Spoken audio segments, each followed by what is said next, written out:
The numbers don't lie. People do. You went to bed rich. You woke up with nothing. $200 billion wiped out.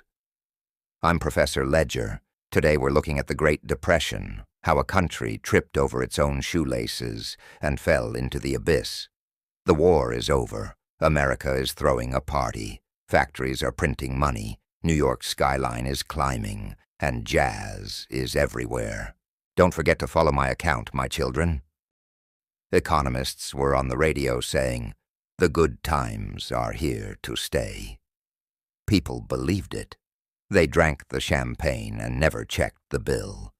But the cities were glowing, while the countryside was rotting. Farmers were going broke, so in the cities America discovered a new hobby, buying things it couldn't afford.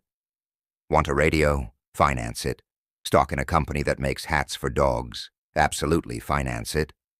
It was an illusion of wealth, built on credit card debt and blind optimism. And then there was Wall Street, a Disneyland for grown men in suits. You had $10, you borrowed $90 to buy stock. The market only goes up, right? Even your barber was giving stock tips. Let me be clear. When your barber, your butcher, and your neighbor are all giving you stock tips, it's time to leave the party. Nobody left. October 29th, 1929. Black Tuesday. The market dove headfirst into concrete. $14 billion vanished in one day. Not numbers on a screen. Real homes, real savings, real futures. Panic didn't just strike, it took over. Then the banks went. Turns out they were built on blind faith. Bank runs broke out, and tellers told people, "Your money is safe." It wasn't. The whole system was a house of cards, and someone had just sneezed. By 1931, the music was gone. 25% unemployment. Breadlines stretched for blocks. America wasn't struggling metaphorically. It was starving. Parents had to look their children in the eye and explain why dinner was just a glass of water. Then the sky turned black. The Dust Bowl. Years of aggressive farming turned the Great Plains into a death trap. Dust storms the size of mountains blotted out the sun. They called them black blizzards.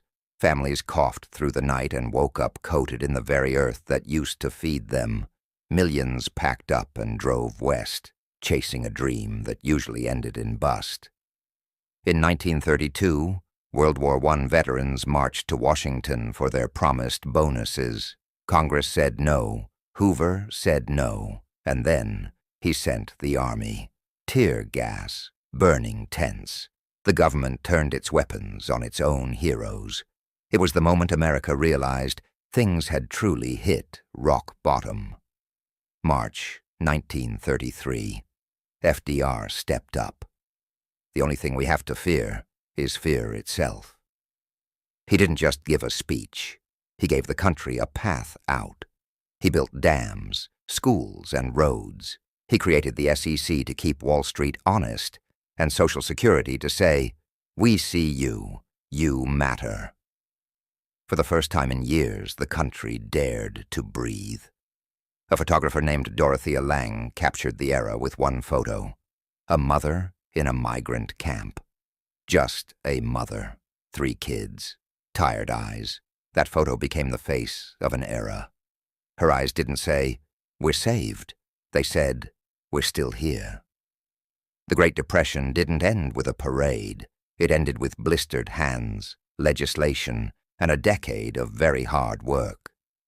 But here is the lesson, and I want you to remember this. The crash of 1929 didn't happen because of one bad day. It happened because for years, everyone agreed to pretend the floor was solid. Borrowed money dressed up as wealth. Confidence mistaken for competence. Next time, someone tells you, this time is different. Remember 1929. Don't look at the vibes. Look at the balance sheet. The numbers don't lie.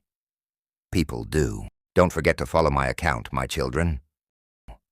I'm Professor Ledger. I'll see you in the next one.